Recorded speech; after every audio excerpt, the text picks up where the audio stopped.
Hello दोस्तों, स्वागत है आप सभी का आपके अपने यूट्यूब चैनल पर। तो कैसे हो आप सब? आई होप आप सभी अच्छे होंगे। दोस्तों आज हमारी बीएड सेकेंड ईयर की सेकंड क्लास है, जिसमें हम पेपर फर्स्ट शैक्षिक प्रशासन प्रबंधन एवं पर्यावरणीय शिक्षा का एक टॉपिक कवर करेंगे।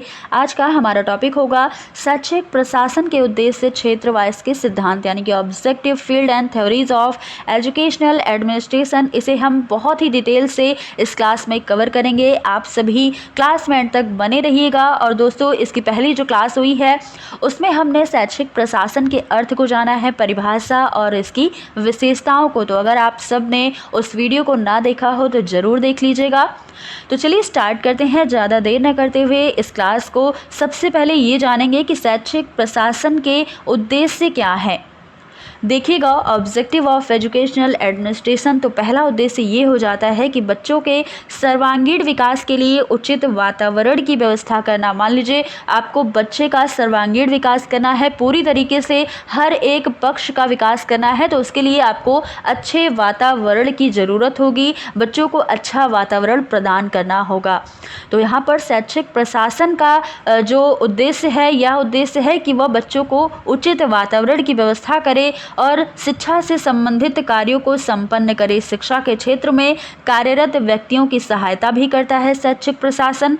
इसी श्रम के साथ साथ यह बच्चों के लिए ऐसा वातावरण भी तैयार करता है जिसमें बालक का संपूर्ण विकास संभव हो सके। अगला उद्देश्य है कि सही बालकों को उचित शिक्षकों के द्वारा उचित शिक्षा प्रदान करना। तो शैक्षिक प्रशासन का एक प्रमुख उद्देश्य यह है कि शिक्षा के क्षेत्र में कार्यरत व्यक्तियों को उनके उत्तरदायित्व का ज्ञान कराया जाए। जो भी बालक शिक्षा के क्षेत्र में कार्यरत हैं, जैसे शिक्षक हो गया, प्रधानाध्यापक हो गया, या फिर बालक ही क्यों ना हो गए, तो इन सारे लोगों को उनके उत्तरदायित्व का ज्ञान कराना है, बालक के व्यक्तित्व का विकास किया जाना है और प्रत्येक व्यक्ति को उसकी क्षमता के अनुरूप कार्य करने का अवसर भी उपलब्ध कराना है। ग्राहम बेलफोर ने यहाँ पर कहा कि शैक्षिक प्रशासन का उद्देश्य सही बालकों को सही शिक्षकों के द्वारा राज्य के सीमित साधनों के अंतर्गत उपलब्ध व्यय से सही शिक्षा लेने योग्य बनाना है, जिससे कि वो बालक जो है वो शिक्षा प्राप्त करके लाभान्वित हो सकें। अगला उद्देश्य है शिक्षा को उत्पादन का साधन बनाना। तो शैक्षिक प्रशासन शिक्षा को उत्पादन का साधन बनाने में सहायता करता है। किसी भी संस्था के छात्रों की संख्या में वृद्धि होती है, लेकिन शैक्षिक प्रशासन छात्रों की संख्या में वृद्धि तक सीमित नहीं रहता। इससे भी आगे बढ़कर छात्रों की योग्यता और गुणात्मकता में वृद्धि करने का भी प्रयास करता है। शैक्षिक प्रशासन ये करता है कि बच्चों के अंतर्गत क्या है, योग्यता के साथ साथ गुणों का विकास भी हो सके। गुणात्मकता में वृद्धि ही जो है ये वास्तविक उत्पादन माना जाता है बच्चों के अंदर। अगला उद्देश्य है शिक्षा को सुनिश्चित योजना प्रदान करना। तो शैक्षिक प्रशासन शिक्षा को सुनियोजित रूप से कार्य करने में सहायता करता है। हर एक प्लानिंग के साथ निर्माण करता है चीज़ों का, ताकि शिक्षा समाज के अनुरूप संचालित हो सके, इसमें कोई भी प्रॉब्लम्स ना आए। अगला देखिएगा, आर्थर बी मोहिलमन ने कहा कि शिक्षा का कार्य निश्चित संगठन अथवा सुनिश्चित योजना, विधियों, व्यक्तियों तथा आर्थिक साधनों के माध्यम से ही चलना चाहिए। तो ये कथन है आर्थर बी मोहिलमन का। अगला उद्देश्य है शिक्षा की आवश्यकताओं के अनुरूप ही शिक्षा संबंधी नीतियों का निर्धारण करना। शैक्षिक प्रशासन का यह उद्देश्य है कि शिक्षा संबंधी कार्यों का, निर्णयों का और विचारों को प्रोत्साहित करे। जो प्रशासन में लगे हैं उन सभी व्यक्तियों को प्रेरित करे, मोटिवेट करे, ताकि शिक्षक भय मुक्त होकर के बिना डरे छात्रों को अपना ज्ञान प्रदान कर सकें और अच्छा शिक्षण दे सकें। आगे देखिएगा शैक्षिक प्रशासन के क्षेत्र क्या है। अब तक हमने जाना इसके उद्देश्यों के बारे में। अब देखिएगा फील्ड ऑफ एजुकेशनल एडमिनिस्ट्रेशन। शैक्षिक प्रशासन का क्षेत्र काफ़ी बड़ा है, बहुत ही व्यापक है। शैक्षिक प्रशासन मुख्य कर्तव्य शिक्षा के सभी अंगों को उचित प्रकार से व्यवस्थित करना और उसमें उचित सामंजस्य उत्पन्न करना समझा जाता है। किसी भी शिक्षा संस्था को उन्नत बनाने में छात्र, शिक्षक, अनुशासन, इन सभी का सहयोग बहुत ही ज़रूरी होता है। जाहिर सी बात है कि अगर आपको कोई भी चीज़ अच्छी बनानी है, बहुत ही आगे तक ले जाना है, तो उसमें कई सारे लोगों का योगदान ज़रूरी है। एक विद्यालय को सर्वश्रेष्ठ बनाने में कितने अंग सहायक होते हैं, यही सारे शिक्षा के क्षेत्र हैं। देखेंगे, पहला है कि विद्यालय की व्यवस्था कैसी होनी चाहिए। विद्यालय की संपूर्ण व्यवस्था करना और उसके लिए आवश्यक साधनों को इकट्ठा करना, जो भी चीज़ें उसमें शामिल हैं, शैक्षिक प्रशासन के क्षेत्र के अंतर्गत ही ये आता है कि विद्यालय की व्यवस्था कैसे की जाएगी। विद्यालय भवन का निर्माण करना, उसकी आवश्यकता, कक्षा का भवन, प्रयोगशाला, पुस्तकालय, क्रीड़ा क्षेत्र जहाँ बच्चे खेलते हैं, उनके खेल कूद का स्थान के निर्माण में प्रशासन को ही कार्य करना पड़ता है। आगे देखिएगा, दूसरा है क्षेत्र की अनुशासन व्यवस्था का। तो शिक्षा के क्षेत्र में अनुशासन बहुत ही महत्वपूर्ण स्थान है, क्योंकि अनुशासन में रहकर ही कार्य करना अति आवश्यक है। शैक्षिक प्रशासन को सफलता भी अनुशासन की उचित व्यवस्था पर आधारित होती है। मतलब अगर अनुशासन अच्छा है, अनुशासन की अच्छी व्यवस्था है, तो यह किसकी सफलता है? शैक्षिक प्रशासन की सफलता है। अगला क्षेत्र है छात्र हित और चिंतन। तो विद्यालय में शिक्षा प्राप्त करने वाले विभिन्न छात्र छात्राओं की समस्याएं अलग अलग होती हैं, क्योंकि सभी बच्चे अलग होते हैं और सभी बच्चे अलग अलग घरों से आते हैं, तो इसलिए सभी की समस्याएं भी अलग अलग होती हैं।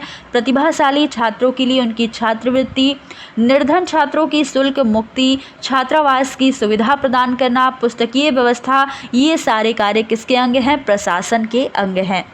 शिक्षकों की नियुक्ति करने का कार्य भी किसका है? प्रशासन का ही है। तो विद्यालय में शिक्षकों की नियुक्ति और उनके वेतन की व्यवस्था करना कि उनकी सैलरी कितनी आनी है, कब देनी है, आवास की व्यवस्था करना, उनके हित एवं कल्याण की व्यवस्था करना, शैक्षिक प्रशासन के क्षेत्र के अंतर्गत ही ये सारी चीज़ें आती हैं।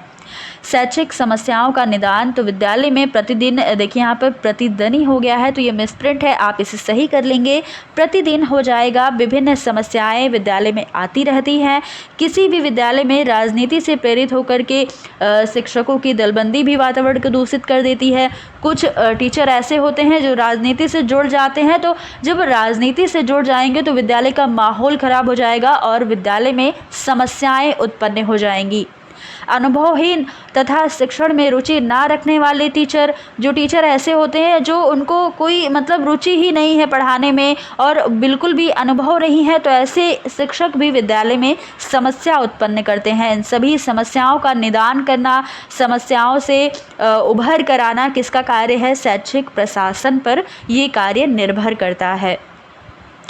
आगे देखिएगा, नवीन एवं उपयोगी शिक्षण विधियों का चयन करना। तो शिक्षण प्रक्रिया को प्रभावशाली बनाने के लिए शैक्षिक प्रशासन के द्वारा शिक्षकों को नवीन और उपयोगी शिक्षण विधियों का ज्ञान कराना आवश्यक है कि जो टीचर हैं वो नई नई विधियों का उपयोग कर सके, किस प्रकार से उनको कौन सी विधियां उपयोग में लानी है जिससे बच्चों को चीज़ें आसानी से समझ में आए। तो ये कार्य भी शैक्षिक प्रशासन का ही होता है कि इसका ध्यान रखें कि टीचर हर एक विषय को नई नई विधियों से पढ़ा सकें। आगे है शैक्षिक सामग्री की व्यवस्था करना, शिक्षण कार्य में सहायता करना तथा इसे प्रभावशाली बनाने के लिए विभिन्न प्रकार की सहायक सामग्री की अत्यंत आवश्यकता होती है। जैसे हर विषय अलग अलग होते हैं, मान लीजिए भूगोल का विषय है तो उसके लिए आपको मैप की ज़रूरत होगी, तो इसी प्रकार से हर एक विषय के लिए आपको सहायक सामग्री की आवश्यकता होती है। तो इसकी व्यवस्था कौन करता है? शैक्षिक प्रशासन का ये दायित्व होता है।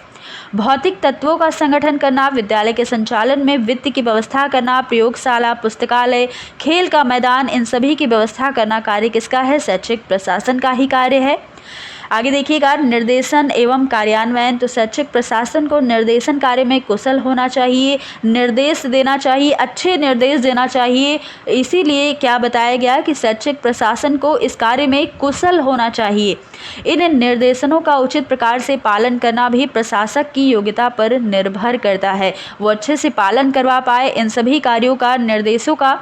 मानवीय संबंधों की स्थापना करना, शिक्षण संस्थाओं में मानवीय संबंधों को मधुर बनाना, मतलब आपस के जो संबंध हैं, जैसे टीचर टीचर में मतभेद ना होना, किसी बात को लेकर के बातों का मतलब एक दूसरे का आदर करना, या कर्मचारियों के बीच में मतभेद ना होना, लड़ाई झगड़े ना होना, बच्चों के बीच में लड़ाई झगड़े ना होना, तो इन सभी का ध्यान रखना किसका कार्य है? शैक्षिक प्रशासन का ही कार्य है ये, जिससे क्या हो कि कर्मचारी में आपस में भेदभाव ना हो और प्रेम भाव को बढ़ाया जाए।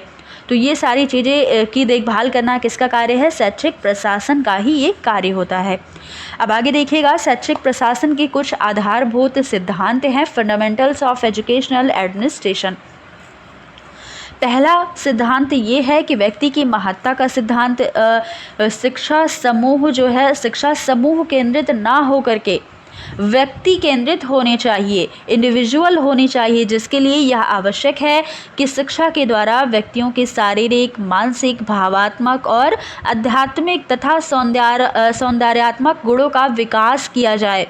बालक की प्राकृतिक शक्तियों, क्षमताओं, योग्यताओं और रुचि का ज्ञान प्राप्त कर विद्यालय के पाठ्यक्रमों, समय सारिणी, शिक्षण विधियों, शैक्षिक सामग्री, साज सज्जा, फर्नीचर, इन सभी का प्रबंध करने से व्यक्ति का सर्वांगीण विकास संभव हो सकता है। इसके अतिरिक्त शैक्षिक प्रशासकों की क्षमताओं और रुचियों आदि का विकास करने से भी कार्य कुशलता का विकास हो सकता है। तो यह भी एक सिद्धांत है कि महत्ता का ध्यान रखा जाए। अगला है, शिक्षा दर्शन पर आधारित होनी चाहिए। तो शिक्षा प्रशासन उचित शिक्षा दर्शन पर आधारित होना चाहिए। दर्शन शिक्षा प्रशासन का पथ प्रदर्शक है और उद्देश्यों का निर्धारण करता है। दर्शन क्या है? फिलॉसफी, जिसके आधार पर विद्यालय का मार्गदर्शन होता है, जिससे वह उचित वातावरण उपस्थित कर अपने लक्ष्य को प्राप्त कर सके।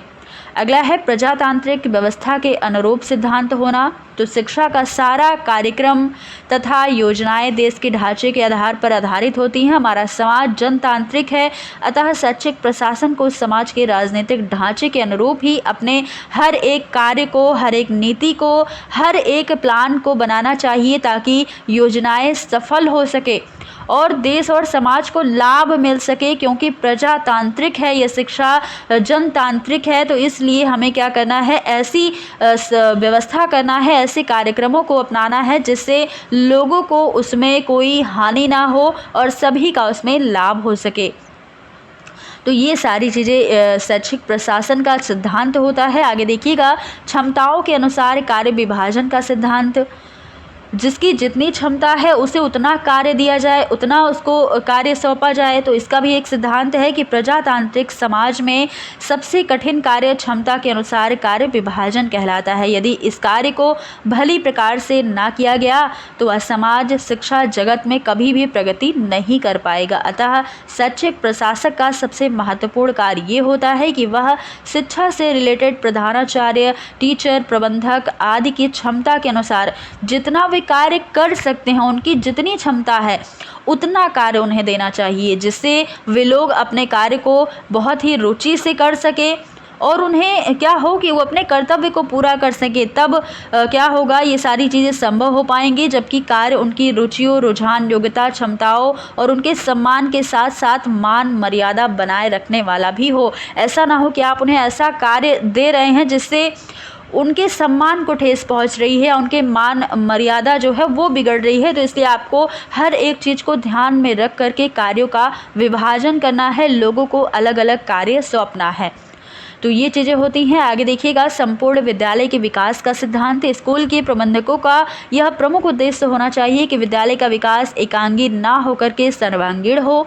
यदि ऐसा दृष्टिकोण न रखा गया तो विद्यालय में ईर्ष्यापूर्ण भावना जागृत हो जाएगी आपस में लोगों के लिए, जिससे संपूर्ण विद्यालय का पतन हो जाएगा, ह्रास हो जाएगा और वह अपने उद्देश्य को प्राप्त नहीं कर पाएगा। अतः किसी भी कार्यक्रम को बनाने में यह ध्यान रखना है कि स्कूल का उसमें संपूर्ण विकास हो सके, तभी आपको हर एक चीज़ें करनी है। लचीलापन, स्थिरता तथा अनुकूलता के लिए ध्यान रखना। विद्यालयों का ऐसा होना चाहिए विद्यालय को कि आवश्यकताओं तथा उद्देश्यों के आधार पर प्रबंध तथा कार्यक्रमों में कठोरता ना हो। लचीलापन हो कि जब जिसे हम चाहें उसे वैसा ही ढाल लें और चीज़ों को बदल सकें। लचीलापन हो जिससे समय के साथ उसमें परिवर्तन किया जा सके, उसमें चेंजेस लाए जा सके।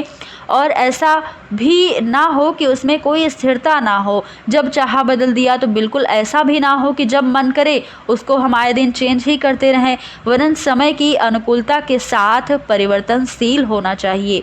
जिससे स्थानीय तथा राष्ट्रीय हित को ध्यान में रखा जा सके। तो दोस्तों ये सारे जो सिद्धांत हैं वो आपने देखे हैं। तो आज की हमारी क्लास आपको कैसी लगी बताइएगा ज़रूर कमेंट बॉक्स में, और ये सारे टॉपिक आपको समझ में आ रहे हैं या नहीं आ रहे हैं ये सारा फीडबैक भी आप ज़रूर दीजिएगा। तो फिर मिलते हैं अगली क्लास में कुछ नए टॉपिक के साथ, तब तक के लिए धन्यवाद।